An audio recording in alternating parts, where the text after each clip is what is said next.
अस्सलामुअलैकुम, मैं हूं समर अब्बास। पाकिस्तान तहरीक इंसाफ ने ईद के बाद सड़कें गर्म करने का ऐलान कर रखा है और इस ऐलान को पाया तकमील तक पहुंचाने के लिए दावे भी बहुत हो रहे हैं और तैयारियां भी। तहम तहरीक इंसाफ की जानिब से सड़कें गर्म किए जाने से पहले उनकी अपनी जमात में ही गर्मा गर्मी बढ़ रही है और अपोजिशन का इलाज बनाने की कोशिशें भी डीरेल होती दिखाई दे रही हैं। गोके तहरीक इंसाफ का कहना है कि ईद के बाद हुकूमत मुखालिफ तहरीक चलेगी, लेकिन तहरीक इंसाफ के अंदर क्या कुछ चल रहा है इस वक्त मौजूद बहस यही बना हुआ है। कोई बात कर रहा है कि ईद के बाद पीटीआई में फॉरवर्ड ब्लॉक बनने जा रहा है। किसी का मानना है कि पीटीआई की क़यादत के दरमियान तकसीम एक आतिश फशा में बदलती जा रही है, जबकि कोई पीटीआई में मौजूदा तनाज़ात की जड़ वज़ीर आला अली अमीन गंडापुर की सूरत में देख रहा है, जिससे मुतल्लिक भी ये अफवाहें गर्दिश में हैं कि उनकी ईद के बाद छुट्टी हो जाएगी। जब ये सूरत हाल हो और पीटीआई कैंप तकरार और इंतशार की मंजर कशी कर रहा हो, तो कौन सी सियासी जमात होगी जो पीटीआई के साथ मिलकर चलने और हुकूमत को चैलेंज करने की संजीदा कोशिश करेगी। ज़मीनी हक़ाइक़ भी इसी जानिब इशारा कर रहे हैं, जब जमीयत उलमा इस्लाम भी तहरीक इंसाफ से करीब होने के बजाय दिन ब दिन मजीद दूर होती जा रही है। इस मुतालिक भी अली अमीन गंडापुर को ही इल्ज़ाम दिया जा रहा है, जिनके बयानात ने एक बार फिर मौलाना फजलुर रहमान की जमात को सीख पाक कर दिया है। हालिया इंटरव्यू में मौलाना से मुताल्लिक की जाने वाली गुफ्तगू पर जमीयत उलमा इस्लाम पे के तर्जुमान असलम गौरी ने अपने मौक़िफ़ में कहा है कि अली अमीन गंडापुर पीटीआई और जेयूआई में फासलों को बढ़ाने की साजिश कर रहे हैं। पीटीआई को बैरूनी नहीं अंदरूनी साजिशों से खतरा है। अली अमीन गंडापुर का एक बयान उलमा के बारे में तज़हीक अमेज़ बयान और उलमा का मजाक उड़ाने का बयान एक टीवी चैनल में इंटरव्यू के दरमियान सामने आया है, जो इंतहाई अफसोसनाक है। जैसे जैसे हम किसी ग्रैंड अलायंस की तरफ बढ़ रहे हैं, वैसे वैसे इस किस्म के लोग जो नहीं चाहते कि मुल्क में ग्रैंड अलायंस बने, मैं पीटीआई की क़यादत को दरख्वास्त करूँगा कि वो इनके इस बयान का नोटिस ले और बाकायदा इनसे पूछा जाए कि उन्होंने ये बयान किसके कहने पे दिया है। अगर नोटिस नहीं लेते तो क्या हम ये पूछने का हक़ रखते हैं कि क्या ये पीटीआई का बयानिया है या पीटीआई की सोच है कि वो उलमा के बारे में ये ज़ुबान उनका वज़ीर आला इस्तेमाल कर रहा है। जहाँ इस मामले की वजह से पाकिस्तान तहरीक इंसाफ और जेयूआई के दरमियान मुमकिना इत्तेहाद डीरेल हो सकता है, वहाँ तहरीक इंसाफ के अंदर भी मुदाहमत और मुखालफत की हवाएं चलने की इत्तलात हैं और कहा जा रहा है कि ईद के बाद पाकिस्तान तहरीक इंसाफ में फॉरवर्ड ब्लॉक बन सकता है। इसके अलावा हाल ही में इमरान खान से मुलाकात के बाद मीडिया टॉक न किए जाने से मुताल्लिक फैसले को तस्लीम किए जाने पर पार्टी के सेक्रेटरी जनरल सलमान अकरम राजा भी मुसलसल ज़ेरे अताब हैं और इस फैसले के बाद इमरान खान के वकील फैसल चौधरी को वकला टीम से बर्खास्त किए जाने के फैसले ने तनाज़ा दर तनाज़ा खड़ा कर दिया है, जिन्होंने पीटीआई की हिकमत अमली पर सवाल उठाते हुए कहा है कि यह सोच इमरान खान की आवाज़ को खामोश करने और पीटीआई को बयानिए से महरूम करने के लिए अपनाई गई है, जिसका सलमान अकरम राजा भी तुर्की बतुर्की जवाब दे रहे हैं। आज ही एक्स पर जारी अपने मौक़िफ़ में उनका कहना था कि बुग़्ज़, बदज़ुबानी, बदध्यानती और बेवकूफ़ी में लुथड़े अपनी ही तरफ के बदख्वाहों से कैसे मामला करूं। मैंने इमरान खान से पूछा तो उन्होंने कहा कि हसद तो होगी, तुम काम करो। गुज़िश्ता रात 2 बजे तक पीटीआई की कोर कमेटी के इजलास में बैठा हमने वतन की तामीर बारे अहम फैसले किए। सियासत इबादत मालूम हुई, शुक्र। इन मामलात के अलावा तहरीक इंसाफ को अपने ही सोशल मीडिया से बज़ाहिर एक चैलेंज दरपेश है, बिलखुसूस बैरून मुल्क बैठे पीटीआई रहनुमाओं की पीटीआई के ऑफिशियल सोशल मीडिया तक रसाई और उससे की जाने वाली पोस्ट किस तरह रियासत की पॉलिसी और कौमी बयानिया को चैलेंज कर रही है। इससे तहरीक इंसाफ को नाकाबिल तलाफी नुकसान पहुंच रहा है। बिलखुसूस तहरीक इंसाफ के सोशल मीडिया की जानिब से दहशतगर्द हमलों से मुताल्लिक मुतनाज़ ट्वीट्स की वजह से हुकूमत ने तहरीक इंसाफ के सोशल मीडिया को रियासत मुखालिफ के तौर पर ट्रीट करना शुरू कर दिया है। इस मुतालिक हालिया दिनों में रियासत ने पहले ही हार्ड स्टेट बनने का ऐलान कर दिया था, वहाँ अब बयानिया के महाज पर भी टकराने का ऐलान कर दिया गया है। गुज़िश्ता रोज़ वज़ीर आज़म की ज़ेर सदारत वफाकी और सूबाई क़यादत की बड़ी बैठक हुई, जिसमें दहशतगर्दी के खिलाफ हुकूमत ने वाज़े और दो टोक मौक़िफ़ अपनाया। अहम बात यह है कि इस इजलास में अस्करी और सिविल क़यादत चारों सूबों बशमूल आज़ाद कश्मीर और गिलगित बल्तिस्तान से भी नुमाइंदे शरीक हुए। इजलास में दहशतगर्दी के खिलाफ हुकूमत ने वाज़े और दो टोक मौक़िफ़ अपनाते हुए जाफर एक्सप्रेस के हमला आवरों को दुनिया के सामने बेनकाब करने में कोई कसर न छोड़ने का फैसला किया और कहा कि रवायती और डिजिटल मीडिया पर मुल्क दुश्मन मुहिम का मुंह तोड़ जवाब दिया जाएगा। ज़राए के मुताबिक इस मौका पर नेशनल एक्शन प्लान के तहत कौमी बयानिया को मजबूत करने पर इत्तफाक किया गया।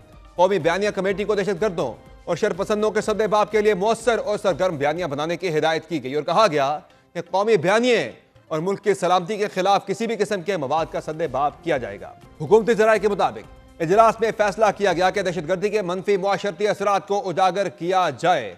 सोशल मीडिया पर झूठी खबरों का सद्देबाब होना चाहिए, डीप फेक और दीगर जराए से बनाई गई झूठी मालूमात और मवाद का मुस्तनद मालूमात से भरपूर जवाब दिया जाए। इस तमाम सूरत हाल में पाकिस्तान तहरीक इंसाफ की हिकमत अमली क्या होनी चाहिए और तहरीक इंसाफ कहाँ बड़ी सियासी गलतियां कर रही है, बात करेंगे पाकिस्तान तहरीक इंसाफ के ही साबिक रहनुमा और मेंबर कौमी असम्बली शेर अफजल मरवत से। बहुत शुक्रिया शेर अफजल मरवत साहब, आपने प्रोग्राम में ज्वाइन किया। ये बताइएगा सबसे पहले तो पाकिस्तान तहरीक इंसाफ के अंदर क्या चल रहा है? आपको तो उन्होंने बाहर कर दिया है, लेकिन पार्टी के अंदर काफ़ी मसाइल चल रहे हैं। आप खुद को ज़रा अभी भी तहरीक इंसाफ कैसा समझते हैं?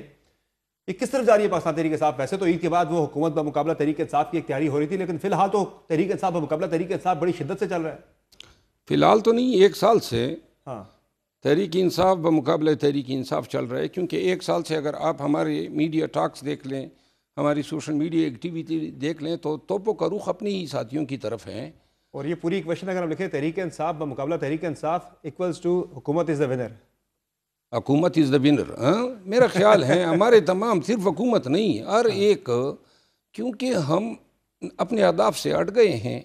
अगर कोई ऐसा शख्स जो गैर ज़रूरी है, जो डैमेज कर रहा है, जिसको निकालना है, तो उसको आप साइड पे करके आगे बढ़ सकते हैं, लेकिन हम तो निकालने पर ही तुले हुए हैं। लेकिन वो कहते हैं मुश्किल वक्त में जब पार्टी पे बड़ा चैलेंज है तो डिसिप्लिन से आगे बढ़ा जा सकता है। जो बंदा कह रहे पार्टी पॉलिसी के खिलाफ चलेगा, तो कह रहे डिसिप्लिन की इस वक्त पार्टी को ज़्यादा ज़रूरत है। चलो, मेरा डिसिप्लिन का मसला होगा। ये जो सारे वकला फारिग हो गए, ये सिर्फ फैसल चौधरी साहब फारिग नहीं हुए हैं, लतीफ़ कोसा साहब भी फारिग हो चुके हैं, तमाम फाइलें उनसे ली गई है। अली ज़फ़र साहब भी फारिग हो चुके हैं, यानी कि, और फैसल चौधरी साहब और बाबर अवान साहब, और मैं भी वकील था, मैं भी फारिग हो चुका हूँ। मैं तो डिसिप्लिन का मारा हुआ था। ये इन्होंने वैसे अब तो पॉलिसी जो अडियाला से आई है वो तो यही आई है बुशरा बीबी की भी, कि जो सियासी वकील हैं उन्हें ज़रा साइड लाइन किया जाए, जो प्योरली वकालत करते हैं उनको ही केसेस के हवाले से जो है वो आगे किया जाए। मेरा ख्याल है कि हम मवेशियाँ तो नहीं चराते हैं, हम कोई और काम तो नहीं करते हैं, हम सबकी शनाख्ती वकालत है। और वो कह रहे सियासी वकील नहीं, प्योरली वकील जो सिर्फ वकालत करता है। मेरा ख्याल है कि पाकिस्तान के तमाम चोटी के वकील सारे सियासी ही है। सही है। और दूसरा ये है ना, तो ये बात फिर खान साहब को या बुशरा बीबी को समझ नहीं आ रही, वो गलत फैसला कर रहे हैं। देखिए, आप मुझसे खान साहब की बात कर रहे हैं, बुशरा बीबी साहिबा जो है, मैं समझता हूँ, मैं एक वकील हूँ, सियासी वर्कर हूँ। मेरे लिए माना यही रखता है ना कि जिसका काम हो, जिससे मुताल्लिक़ हो, उस हवाले से बात होनी चाहिए। ये खान के एतराज़ तो उनका भी जायज़ है। मरवत साहब के लीगल मैटर्स पर पार्टी उन्हें कोई कामयाबी दिला ही नहीं सकी, पिछले काफ़ी अर्से से वो फंसे पड़े, कहीं कोई रिलीफ नहीं दिला पा रही। बिल्कुल ठीक है, जो वकला तो ये भी इनका अपना ही फैसला था तो फ्रस्ट्रेट होकर उन्होंने ये फैसला किया ना। नहीं ना, ये इन्हीं के फैसले थे कि फलां केस फलां वकील से चलाना है। ये हमारे फैसले तो नहीं थे ना। सही है। लीगल स्ट्रेटजी नाकामी का शिकार क्यों है? हाँ, गुज़िश्ता इससे पहले, यानी 2 साल पहले के रमज़ान में ये लीगल टीम की खान साहब के साथ बनी गाला में मुलाकात हुई, मीटिंग हुई, स्ट्रेटजी बनाई।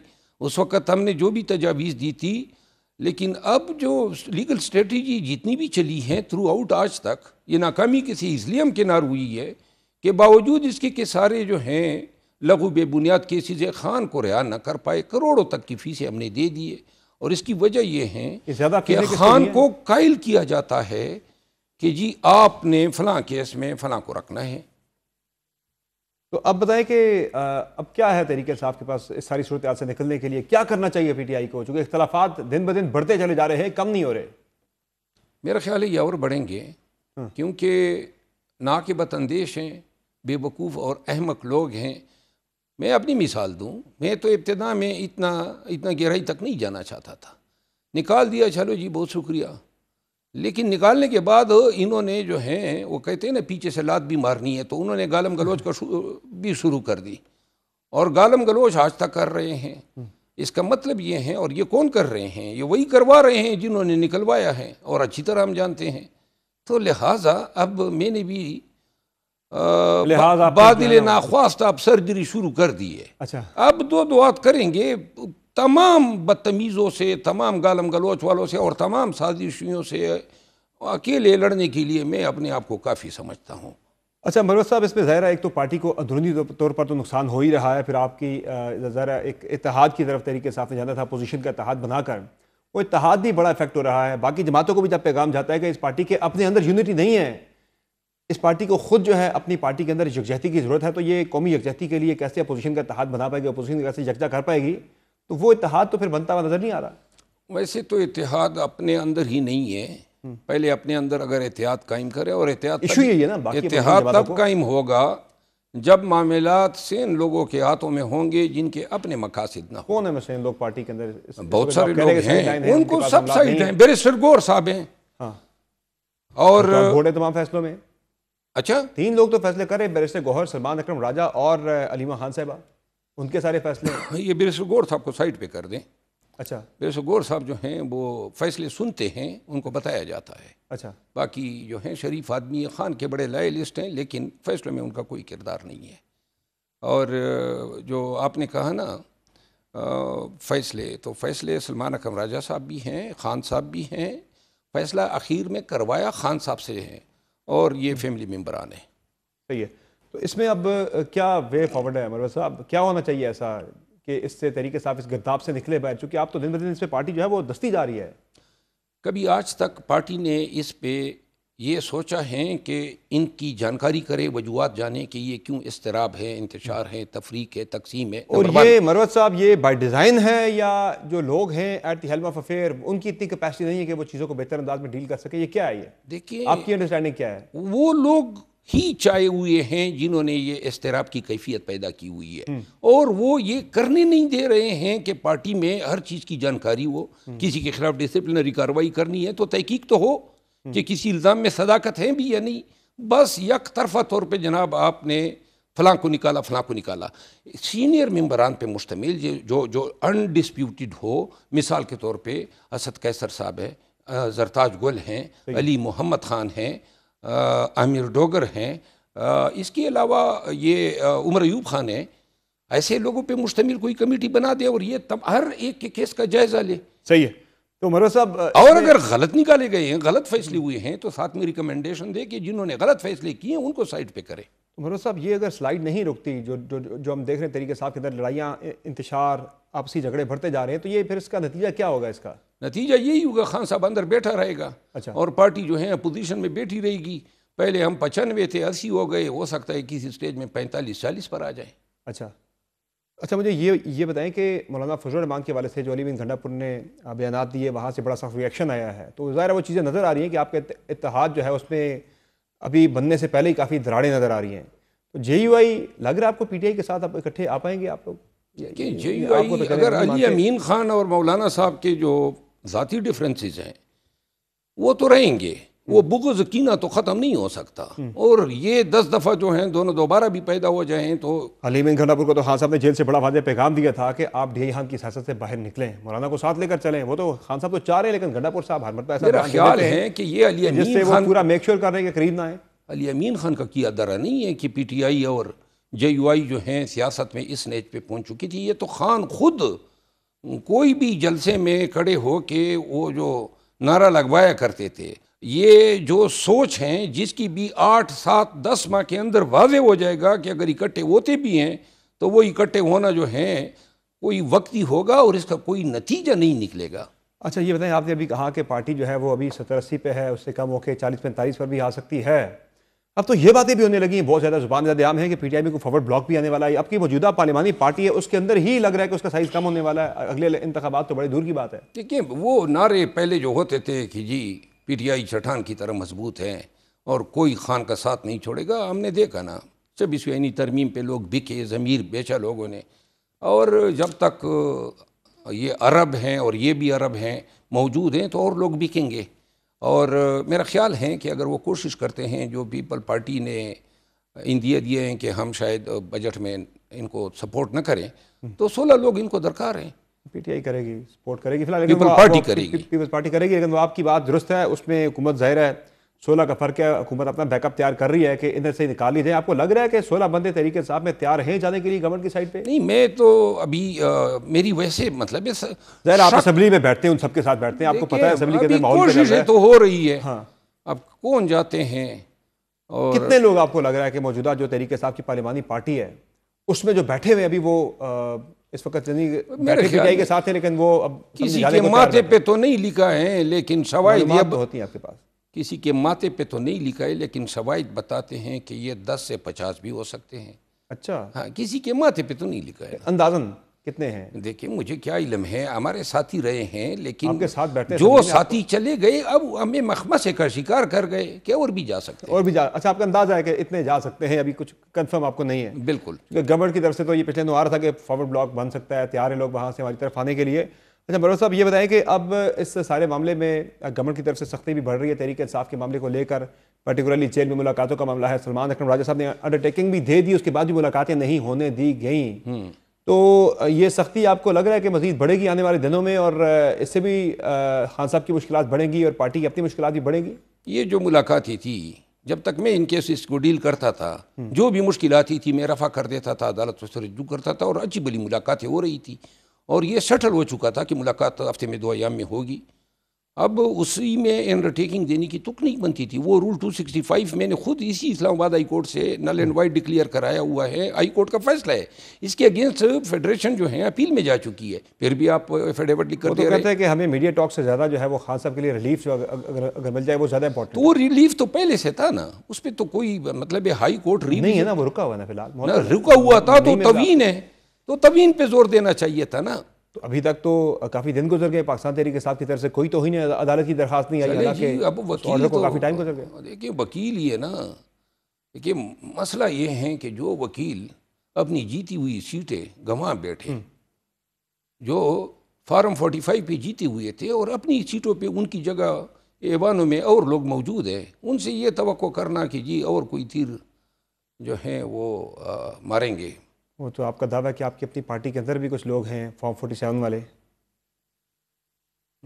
बस लोग इधर उधर बैठे होते हैं। अच्छा अच्छा मरोज साहब, ये बताएं कि जो अंडरटेकिंग वाली बात मैंने की थी वो तो मुलाकातों का ना होना, ये क्या इंडिकेट कर रहा है? इससे आपको आने वाले दिनों में खान साहब के लिए क्या आपको मुश्किलात बढ़ती नजर आ रही है? पाकिस्तान तहरीक इंसाफ की कसम पुरसी की हालत का अंदाज़ा हुकूमत को, इस्टेब्लिशमेंट को हो चुका है। एक वक्त में डरते थे जब हम एहतजाज करते थे और 3 दफ़ा इन्होंने मिन्नतें तरले भी किए, डील पे भी राज़ी हुए और ये उस वक़्त अली अमीन खान के थ्रू ये बात हुई। अब जो है उनको अंदाज़ा हो गया है कि हमारा शिराजा बिगड़ता ही जा रहा है, तो लिहाजा अब वो मनमानी करेंगे, जिस तरीके से चाहेंगे, अपने इख्तियारात का जो है जिस तरह नाजायज़ फ़ायदा उठाना चाहें। कल ही तो राना सनाउल्लाह साहब कह रहे थे कि खान साहब 2030 तक उनको निकलते हुए नज़र नहीं आ रहे। ये बात तभी हो सकती है जब आपको पता है कि आप इख्तियार के बलबूते पे कुछ भी कर सकते हैं। आपको कब तक खान साहब बाहर आते हुए नज़र नहीं आ रहे? जब तक पार्टी मुतहिद नहीं होती। पार्टी कब तक मुतहिद होगी? तब होगी जब जिसका काम उसी को साजे उनको दिया जाए। वो तो फिलहाल होता हुआ नजर नहीं आ रहा। आप ही के बकौल पार्टी के अंदर ऐसा कुछ नजर नहीं आ रहा। नजर नहीं आ रहा है, तो बस यही हालत होगी। खान साहब की लंबी आप जो है वो गिरफ्तारी देख रहे हैं, यानी जेल के अंदर उनकी जो है वो कैद देख रहे हैं। अल्लाह न करे, लेकिन अगर खान को इदराक न हुआ और ख़ुसूसन इन लोगों ने संजीदगी से गौर नहीं किया जो पाकिस्तान तहरीक इंसाफ का फेस बने हुए हैं, ये उस ग्रुप को नाराज़गी मोल न लेने की वजह से जो है खान को हकीकत नहीं बता रहे और बस ये मनमानियाँ हो रही है। अब तो हुकूमती कैम्प, जिस तरह आपने खुद बात की कि अब गवर्नमेंट को फिक्र नहीं है रही तहरीक इंसाफ की, किसी किस्म की खतरा नहीं रहा तहरीक इंसाफ की तरफ से किसी भी किस्म का। अब तो केपी से भी आपके खिलाफ आवाज़ें उठ रही हैं, वहाँ से अहमद वली खान की तरफ से बातें आ रही हैं, मशाल यूसुफजई अपनी पार्टी के अंदर हो कि वो भी आप पे आजकल अटैक कर रही है बड़ा सख्त किस्म का। फिर नून लीग की तरफ से तो जिस तरह आपने राना साउल्ला की बात की, बाकी लोग भी कह रहे हैं, वो कह रहे हैं खतरा ही कोई नहीं, इनके लोग अपने मजीद टूटने को तैयार है। ये खैबर पख्तूनख्वा के एक बड़े ही सियासी ख़ानदान के फ़र्जंद हैं और हम इनसे हमेशा ऐसी बातें तवक्को रखते हैं कि वो अपने बुज़ुर्ग, अपने असलाफ के तर्ज पे जो हैं बारी बरकम बातें करेंगे। हमेशा जब भी ये बोलता है ऐसा लगता है जैसे जनाब गट रूबल पड़ा हो। कोई भी ना अली अमीन खान के ख़िलाफ़, खान के ख़िलाफ़, इमरान खान के ख़िलाफ़, किसी के ख़िलाफ़ कभी इसने कोई ऐसी बात की नहीं है।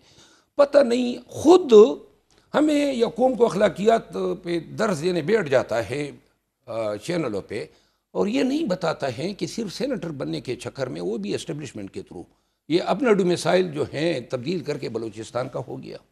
अब इससे ये तुक बनती है, ये हक बनता है इनका कि ये खुद ही मसले भी बन जाए और उस्ताद भी बन जाए।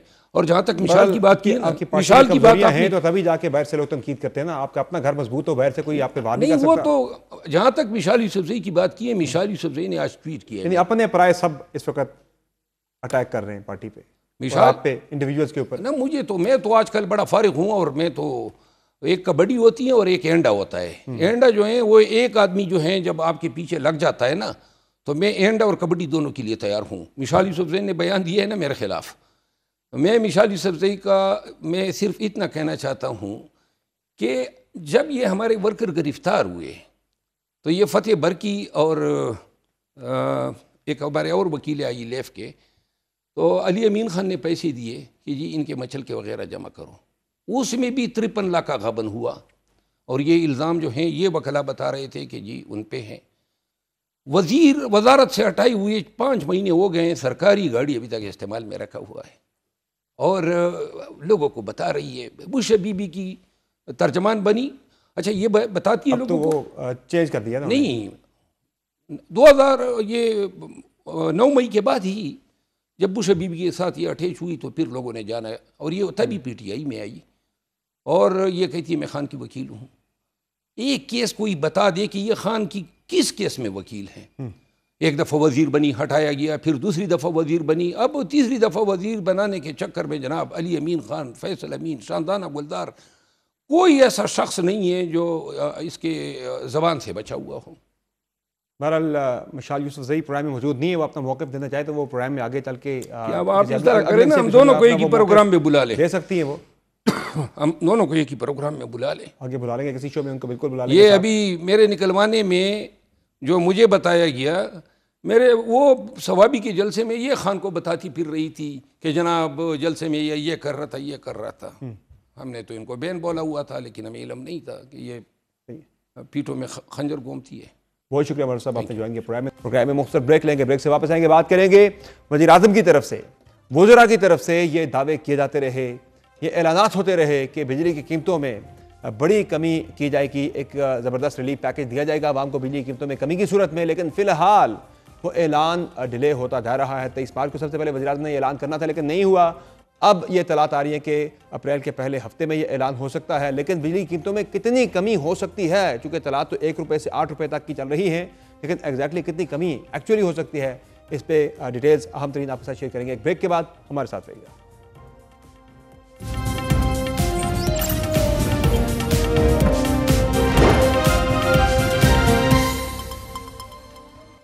Welcome back. अवाम खुश हो जाए, बिजली की कीमतों में बड़ा रिलीफ मिलने जा रहा है। बिजली की कीमतों में फी यूनिट 8 रुपए तक कमी होगी, यह था हुकूमत का वो बुलंदोबांग दावा जो वफा नहीं हुआ। बिजली की कीमतों में तो 8 रुपए फी यूनिट की बड़ी कमी की सदाएं बुलंद की जा रही थी, वो सदाएं दब गई हैं, क्योंकि बज़ाहिर हुकूमत बिजली की कीमतों में सिर्फ 1 रुपये या उससे चंद पैसे ज्यादा ही की कमी करने जा रही है। इस मुतालिक वज़ीर आज़म से लेकर वज़रा तक न सिर्फ पुरुम्मीद थे, बल्कि आवाम के लिए शादियाने बजाए जा रहे थे, अपनी टीम की तारीफों के पुल बांधे जा रहे थे, और यह तक कहा जा रहा था कि IMF भी पाकिस्तान की पॉलिसियों का गर्विदा हो गया है। वज़ीर आज़म ने 12 फरवरी को सबसे पहले यह फरमाया था कि IMF ने बिजली की कीमतों में कमी से मुतालिक लचक दिखा दी है और एक प्लान पेश करने का कहा है। जब बात हो रही थी IMF की, हमारी जो MD, तो उन्होंने सबकी तारीफ़ की। जब मैंने उनसे पावर की बात की कि मोहतरमा अब इंडस्ट्री, एक्सपोर्ट, इकॉनमी तब चलेगी जब कॉस्ट ऑफ प्रोडक्शन कम होगी, कहते बिल्कुल आप ठीक कहते हैं। तो उसमें उन्होंने बड़ा पॉजिटिव बात की, उनके आप अपना प्लान लेके आएँ, मैं तैयार हूँ। तो ये जो खटका था कि जी वो IMF मानेगा, she was in a very positive mind yesterday, तो मेहरबानी करें। मैंने कल DPM को जहाज़ में भी कहा है कि अब आप इस प्लान को करें, सूबों के साथ मिलकर IMF के पास जाएँ, वो तैयार हैं इसको करने के लिए। इस ऐलान के बाद वज़ीर आज़म ऑफिस ने 15 मार्च को ऐलान किया था कि वज़ीर आज़म ने पेट्रोलियम मसनूआत की कीमतों को मौजूदा सतह पर बरकरार रखने का फैसला किया है, जबकि ऑयल रेगुलेटर और पेट्रोलियम डिवीजन की जानिब से 13 रुपये फी लीटर कमी की तजवीज़ दी गई थी, जिसके माली असरात को बिजली के सार्फिन पर मुंतकिल करने का वादा किया गया। PMO ने ऐलान किया था कि बिजली के निर्खों में कमी के लिए एक जामे और मौसर हिकमत अमली के साथ एक पैकेज तैयार किया जा रहा है। तेल की बैनुल-अक़वामी कीमतों में तब्दीली और दीगर इक़दामात से रिलीफ के जरिए सार्फिन के लिए बड़ा रिलीफ पैकेज तैयार है। इसके बाद 19 मार्च को सरकारी लीक्स के जरिए मीडिया में बड़े पैमाने पर यह खबर शाया हुई थी कि वज़ीर आज़म 23 मार्च को कौम से खिताब में बिजली की कीमतों में 8 रुपये फी यूनिट तक कमी का ऐलान करेंगे। इस ऐलान के बाद बारी आई वुज़रा और पार्टी रहनुमाओं की, जिन्होंने बिजली की कीमतों में बड़ी कमी के दावे करने शुरू कर दिए। वजीर तवानाई अवैस लगारी हो या वजीर पेट्रोलियम अली परवेज मलिक, दोनों ही ने बिजली की कीमतों में बड़ी कमी की खुशखबरी सुनाई थी। वजीर आजम साहब जब अपना बिजली की कीमतों के अंदर ऐलान करेंगे तो उसका पूरे का पूरा फायदा इंशाल्लाह सार्फिन तक पहुंचते हुए आप जल्द देखेंगे। IMF ने आपको 2 रुपए तक की इजाजत दी है, although आपका जो है वो प्लान कोई 7-8 रुपए तक का पहले दावा किया जा रहा था। आप इंशाल्लाह अगले चंद दिनों में या कुछ हफ्तों में वजीर आजम साहब का ऐलान सुन के खुश होंगे। प्राइम मिनिस्टर साहब ने EV चार्जिंग स्टेशन के ऊपर बिजली की कीमत 71 रुपये से कम करके 39 रुपये की।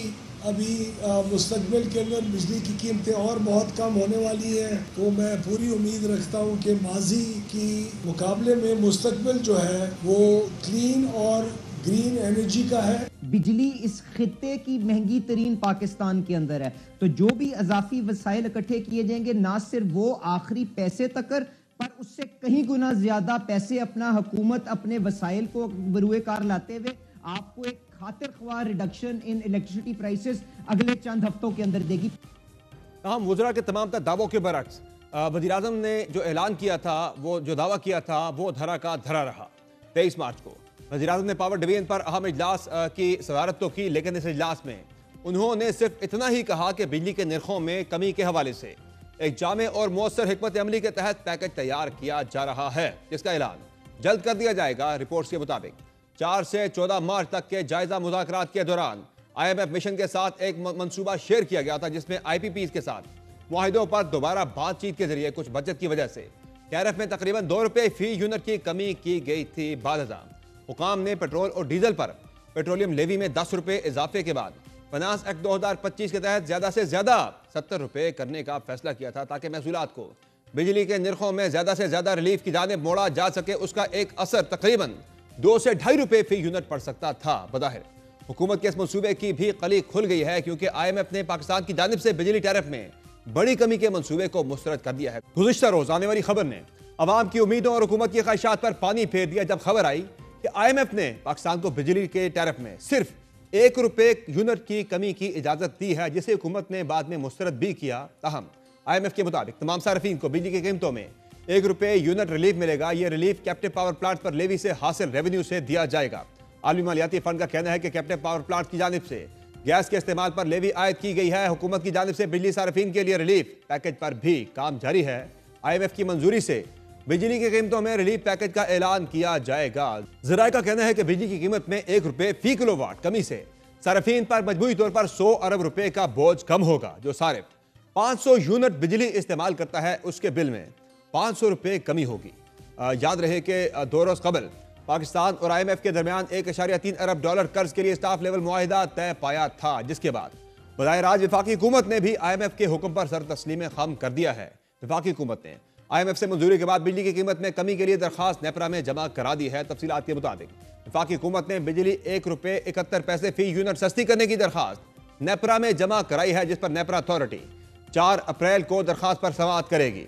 हुकूमत ने बिजली की कीमत में कमी का इतलाक अप्रैल तक जून 2025 के लिए करने की तजवीज़ दी है, जबकि इलेक्ट्रिक समेत तमाम कंपनियों पर कमी का इतलाक करने की दरखास्त की गई है। इस तमाम सूरत हाल पर मजीद बात करेंगे। प्राइम में ज्वाइन किया है सीनियर सहाफ़ी और माहिर तवानाई अली खिजर ने। बहुत शुक्रिया अली खिजर साहब, आपने ज्वाइन किया प्रोग्राम में। सर ये बताइएगा कि क्या लग रहा है, आजकल काफ़ी ज़्यादा र्यूमर चल रही है बिजली की कीमतों में कमी के हवाले से, मुख्तलिफ आदाद और शुमार सामने आ रहे हैं। 1 रुपये से लेकर 8 रुपये तक फी यूनिट कमी के हवाले से मुख्तलिफ लोग जो है मुख्तलिफ खबरें बता रहे हैं। तो क्या लग रहा है ये कितनी कमी एग्जैक्टली हो सकती है और कब तक ये ऐलान आपको होता हुआ नजर आ रहा है? देखिए जी, कमी पे अभी तक तो IMF ने जो आपके सामने एक बात कही है कि 1 रुपए तक की भी जो उन्होंने बात की है, वो भी ये कही है कि जो आपने RLNG के ऊपर जो लेवी लगाया है 700 रुपए गालिबन समथिंग का, तो उसके ऊपर से जो पैसे आएंगे उसे 1 रुपया कम कर दे। सवाल ये आता है कि RLNG के वो 700 रुपए के लगाने के बाद कितने लोग उस RLNG को इस्तेमाल करेंगे? वो इस्तेमाल करेंगे तो पैसे आएंगे, यानी कि उस 1 रुपए की कमी के ऊपर भी डाउट्स हैं। और बाकी जो 8 रुपए की कमी की बातें हैं, वो तो आपके सामने ही आ गई हैं। वो तो पहले ही प्रैक्टिकल नहीं थी और वो मुश्किल वो नहीं था।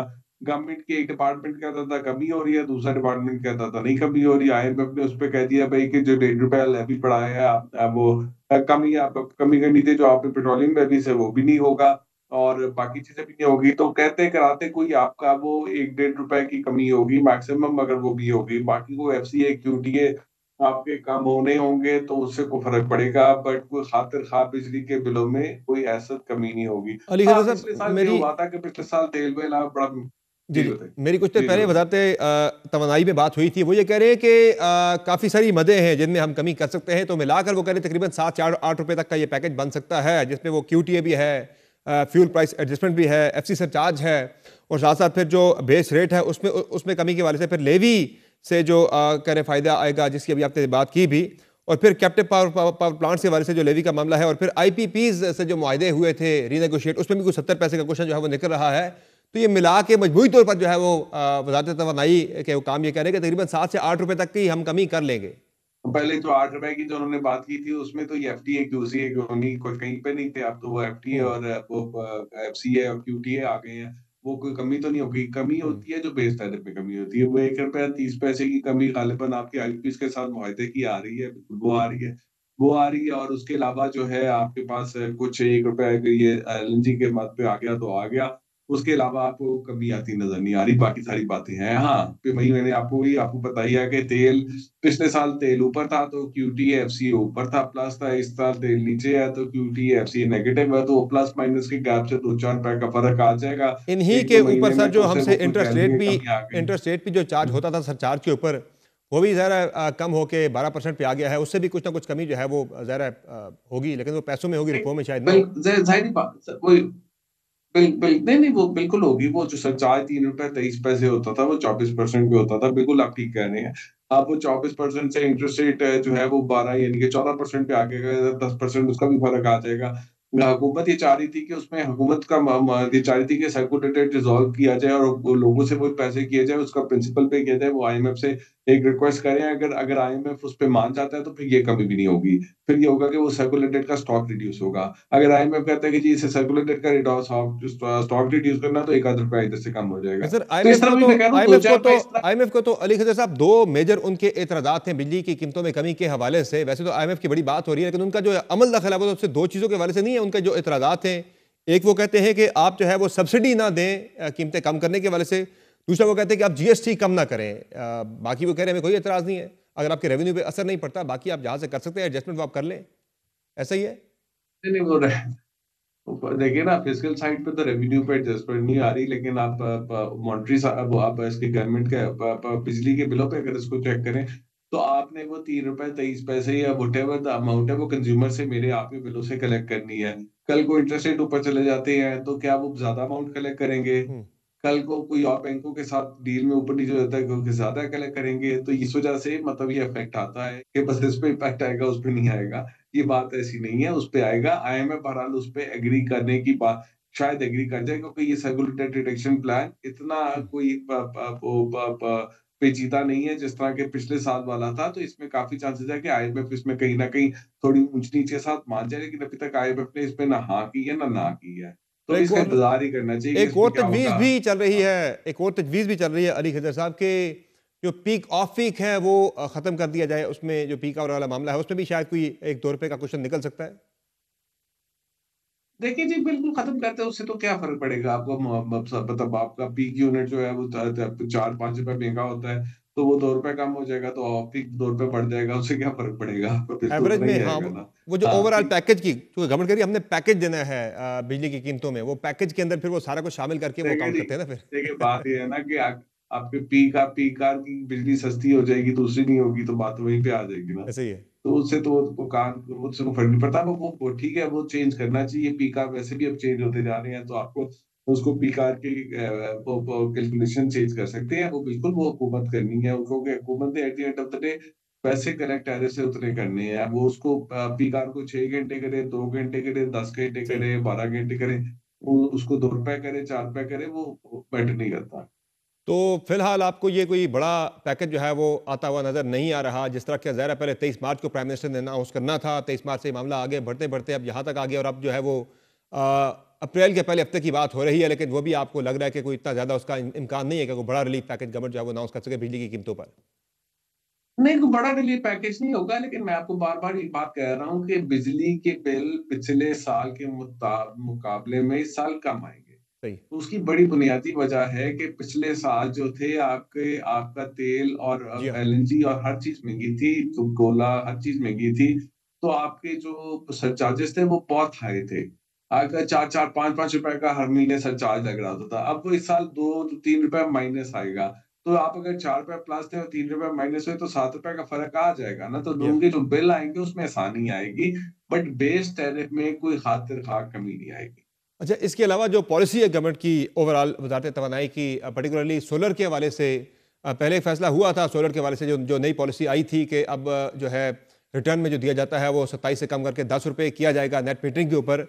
और उसमें गवर्नमेंट जो है मिफ्ता इस्माइल साहब के बकौल जो है वो एग्जैजरेट कर रही है फिगर्स को। वो कह रहे हैं नेट मीटरिंग से गवर्नमेंट कहती थी 159 अरब का सर्कुलर डेट पे जो है वो इफेक्ट आ रहा है, लेकिन मिफ्ता इस्माइल साहब ये कह रहे हैं कि 159 का नहीं है बल्कि ये सिर्फ 34 अरब का है नेट मीटरिंग का, बाकी दीगर जो है वो इशू से आ रहा है इनको। देखिए, बात ये है कि ये आप मतलब वो ना कि आप गलत गलत चीज़ के पीछे भागना शुरू हो गए हैं। 159 है, 34 है, ये इर्रेलेवेंट है। बिल्कुल गवर्नमेंट एग्जैजरेट कर रही है और वो बात है कि ये इस तरह नहीं, उस तरह नहीं, उस तरह नहीं। हम्म। ये गलत बात है, आप एक इर्रेलेवेंट चीज़ों के पीछे भाग रहे हैं। बात ये है कि नेट मीटरिंग की पॉलिसी जो है गवर्नमेंट रिवाइज़ कर रही है नए सार्फिन के लिए, जो मेरे ख्याल में बहुत मुनासिब कदम है और करना चाहिए। हम्म। दुनिया भर के अंदर मुस्लिम ममालिक में जब नेट मीटरिंग को शुरू में बहुत इंसेंटिवाइज किया गया, उसको बाद में ग्रॉस मीटर पे चेंज किया गया। इवन कुछ मुल्कों में ऐसे भी होता है कि जैसे कि आप अगर अपने घर में बिजली सोलर से बना रहे हैं और ग्रिड पे बेच रहे हैं, तो ग्रिड को आपको पैसे देने पड़ेंगे कुछ महीनों के अंदर, रादर देन ग्रिड आपको पैसे दे। क्योंकि आप जब ग्रिड पे बेचते हैं, ग्रिड से लेते हैं, तो उसपे वेरिएशन आती है, उसमें ग्रिड की डिस्ट्रीब्यूशन लोड का इम्पैक्ट आता है, उससे ग्रिड को स्पेंड करना पड़ता है। सही। ग्रिड को आपको पीक लोड के लिए अवेलेबल होना पड़ता है, तो वो ये चेंज करना बड़ी मुनासिब बात है। दुनिया भर में हर जगह पे हो रहा है। यहाँ पे पता नहीं क्यों इतना शोर मचा हुआ है कि इस पे क्यों ये नहीं है। सर, भाई कंसिस्टेंसी कर का रहे हैं, मसला अगर है, कॉन्ट्रैक्ट पॉलिसी में नहीं, तसलसल का या फ्लॉ का बड़ा नहीं, मसला है कि नहीं, दिसंबर में नहीं, यही वज़ीर आज़म साहब जो है वो इसी नहीं, सोलर को लेकर ऐलान करते हैं कि क्लीन एंड ग्रीन जो है वो इनकलाब आने वाला है, पाकिस्तान के अंदर रेवोल्यूशन होने वाला है, लेकिन मार्च के अंदर पॉलिसी आती है कि ये खत्म कर रहे हैं सारा कुछ, या इस पे रिवाइज करें। देखिए वजीर आजम ने एक बात की, देखिए वजीर आजम एक बात करें, दूसरी बात करें, उससे पॉलिसी का मामला तो नहीं है। पॉलिसी आपने एक दी हुई थी कि नेट मीटरिंग के जी आप ये खरीदेंगे 27 रुपए पे नेट करके खरीदेंगे। वो आज आप पॉलिसी चेंज करके उसको ग्रॉस मीटरिंग पे कर रहे हैं। ये पॉलिसी तो एक है। सही। वजीर और जिन लोगों ने सोलर पिछले 6 महीने में लगाया उनके साथ कुछ चेंज नहीं हो रहा। उनको 7 साल का जो भी उनका ठीक है। पीरियड है वो 7 साल तक वो इसी नेट मीटरिंग कानून पे रहेंगे। तो इसमें दूसरी बात ये, एक मैं आपको ये बात बता दूं कि ये चीज बिल्कुल ठीक है, लेकिन वजीर आजम और दूसरी आपको बात है कि मुल्क में जितना सोलर लगा हुआ है उसका सिर्फ 25% जो है नेट मीटरिंग पे होता है, बाकी ऐसा ही है। 75% तो ऑफ ग्रिड है। तो जी ये हाँ। बात ही गलत है, ये बहस ही गलत है। मेरे ख्याल में ये जो सोलर नेट मीटरिंग के ऊपर जो बहस हो रही है, ये फजूल बहस है और ये फजूल बहस नहीं होनी चाहिए। बहरहाल और फिलहाल तो इसको गवर्नमेंट ने इसको अपना चेंज फैसला करना उस पे बिल्कुल होल्ड कर ठीक लिया है। है, फिलहाल तो गवर्नमेंट अपना फैसला उस पे होल्ड वो कर लिया है, लेकिन बताइए उसने पता है यही क्यों जा किया रहा है कि दे उसको विल पता गो है विद इट। हाँ जी जी। नहीं, उसमें होल्ड करने की एक और वजह है ना, वो भी समझे ना। एक तो अवामी प्रेशर है ना, एक कुछ खवास का प्रेशर है। 3-4 गीगावाट की तकरीबन जो है सोलर पैनल और इन्वर्टर की इंपोर्ट हो चुकी है। तो वो इंपोर्टर जो है, जो ट्रेडर्स हैं, वो वजीर आजम पे और कैबिनेट पे प्रेशर डाल रहे हैं, बहुत करीब है वजीर आजम के और कैबिनेट के, और वो कह रहे हैं कि भाई तुम ये चेंज कर दोगे तो हमारी इन्वेंट्री नहीं बिकेगी। तो सही है। इसमें वजीर वो बात भी आप समझे हैं। सही है। पॉलिसी तो ठीक चेंज कर रहे हैं, लेकिन इस वक्त इसमें मैल इंटेंशन यहाँ पे आ रही है ठीक शायद। है, बहुत शुक्रिया अली खजर साहब, आपने इन डिटेल बात की पावर सेक्टर के हवाले से, पर्टिकुलरली जो बिजली की कीमतों में कमी के हवाले से हुकूमत तजब्जब का शिकार है। कभी ऐलान होता है कि तकरीबन 8 रुपये तक की कमी हो जाएगी, बड़ा पैकेज आने वाला है, लेकिन 23 मार्च को ये पैकेज अनाउंस ना हो सका। अब जो है 6 या 7 अप्रैल को मुतवक्का है कि पैकेज अनाउंस किया जाएगा, लेकिन अली खजर साहब के बकौल जो है कोई बहुत बड़ा रिलीफ नहीं होगा। वैसे ही पिछले साल के मुकाबले में जो इंटरनेशनल मार्केट में पेट्रोलियम मसनूआत की कीमतों में कमी हुई है, उससे एक आम आदमी के बिजली के बिल पर मनफी असर, मनफी से मुराद है कि उसके बिल में 2-3 रुपए की उसे जो है यूनिट कम पड़ेगा, लेकिन बड़ा पैकेज आता हुआ नजर नहीं आ रहा। प्राइम में मुख्तसर ब्रेक लेंगे, ब्रेक से वापस आएंगे, बात करेंगे इस्लामाबाद हाई कोर्ट में और सुप्रीम कोर्ट के अंदर 26वीं आईनी तरमीम के बाद तनाज़ात आए रोज़ जन्म ले रहे हैं। इसकी वजह क्या है और आगे ये मामला कहाँ तक जाएगा, इसमें मज़ीद बात होगी। ब्रेक के बाद हमारे साथ रहेगा।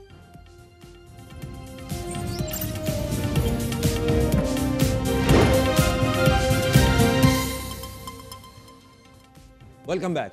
इस्लामाबाद हाईकोर्ट में कायम मुकाम चीफ जस्टिस और दीगर जजों के दरमियान तनाज़ात अब बढ़ते जा रहे हैं और बज़ाहिर मुल्क के अहम तरीन आईनी इदारे में अफसोसनाक और तशवीशनाक सूरत हाल पैदा हो गई है।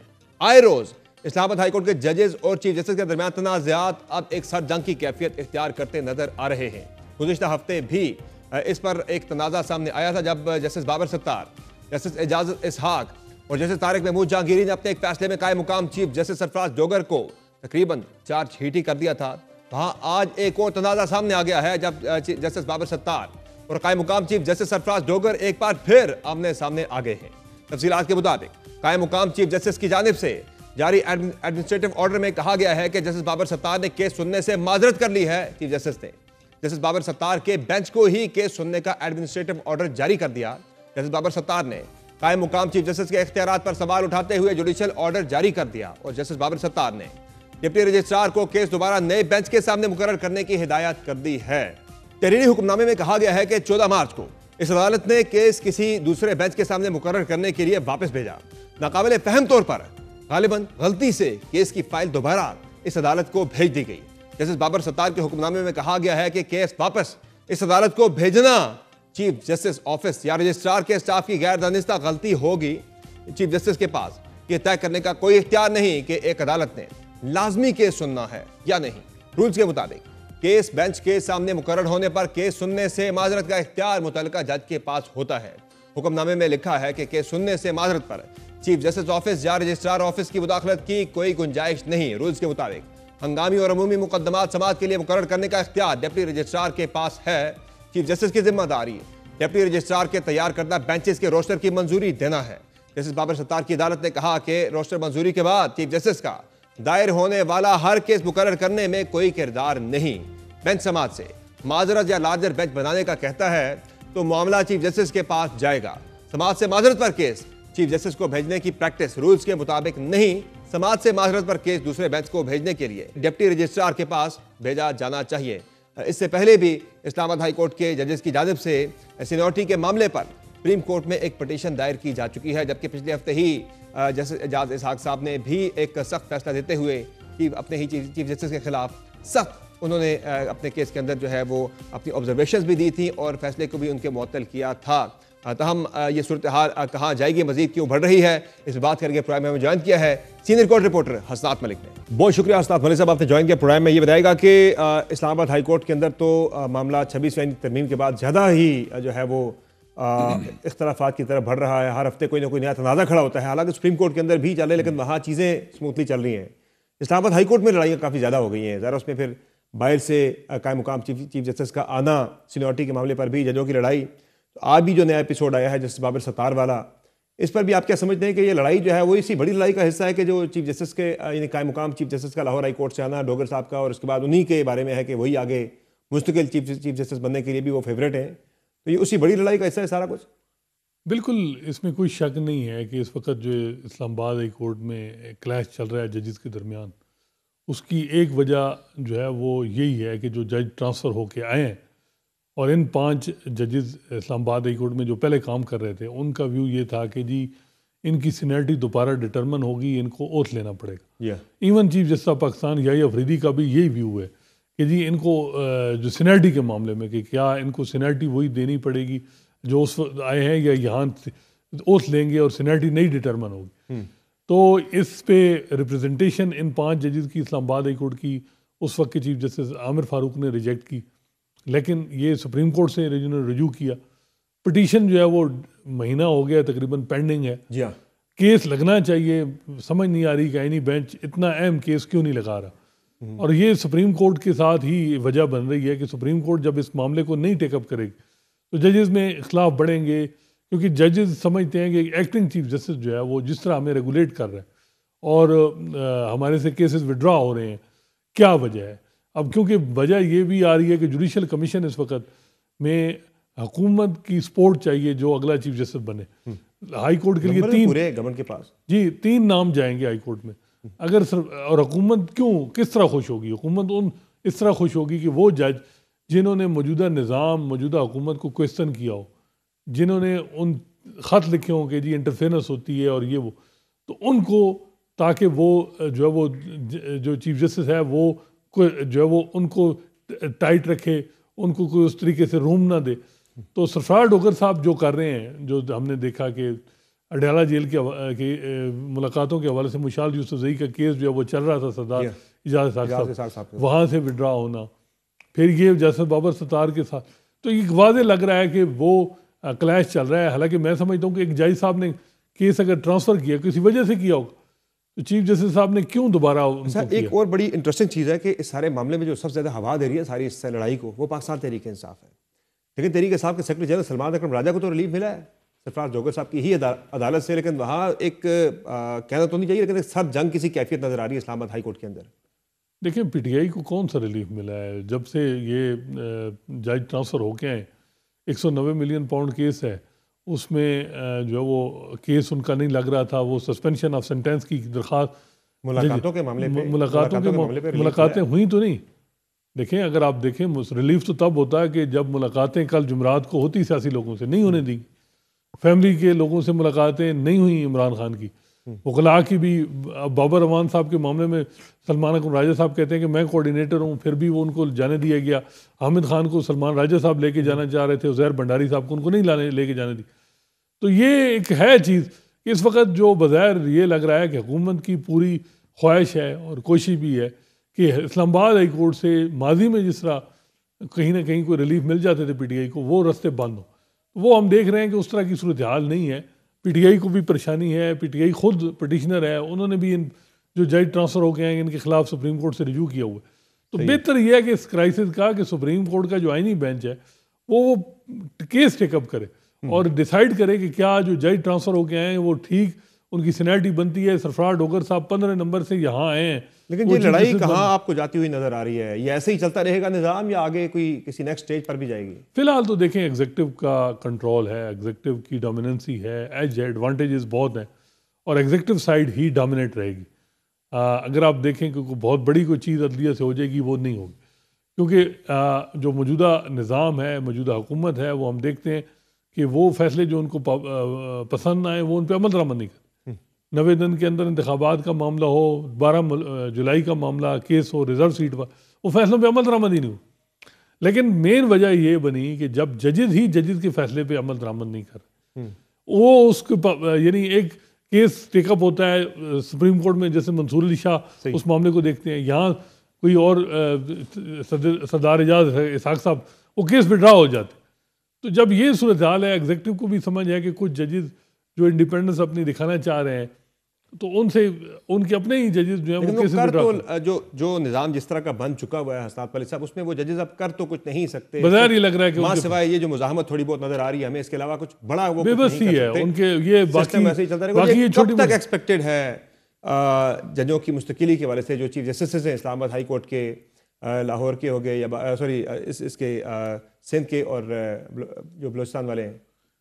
देखें 11 अप्रैल को मीटिंग है, उसमें एक तो 2 सुप्रीम कोर्ट के नए जज आने हैं लाहौर हाई कोर्ट से, दूसरा रिटायर्ड जजेस की तकर्री होनी, अपॉइंटमेंट होनी है as a member judicial commission कि अगर चीफ जस्टिस परमानेंट लगना है हर हाई कोर्ट में, तो वहाँ उस सूबे से एक एडहॉक जज अपॉइंट किया जाएगा, मेंबर जुडिशल कमीशन में जो बैठेगा वो अपनी इनपुट देगा। तो ये प्रोसेस होने जा रहा है एडहॉक जजेस का। तो गालिब इम्कान है कि अप्रैल के ही अंदर जो वो जजेस की तकर्री हो जानी है, और इम्कान यही है कि जो मौजूदा एक्टिंग चीफ जस्टिस हैं यही चीफ जस्टिस बन जाएंगे हुकूमत की। तो मेरा ख्याल है उनके अगर हुकूमत का पर्सपेक्टिव देखा जाए तो उनसे अच्छा वो कोई नहीं है। लेकिन जुडिशरी इसमें डिवाइड है, जैसे मैंने बताया। याही अफरीद साहब कहते हैं सीनियरिटी पे मेरी रिजर्वेशन है। जमाल मंदोखेर साहब ने भी कहा कि आमिर फारूक साहब को ना लाया जाए जब तक सीनियरिटी का मामला तय नहीं।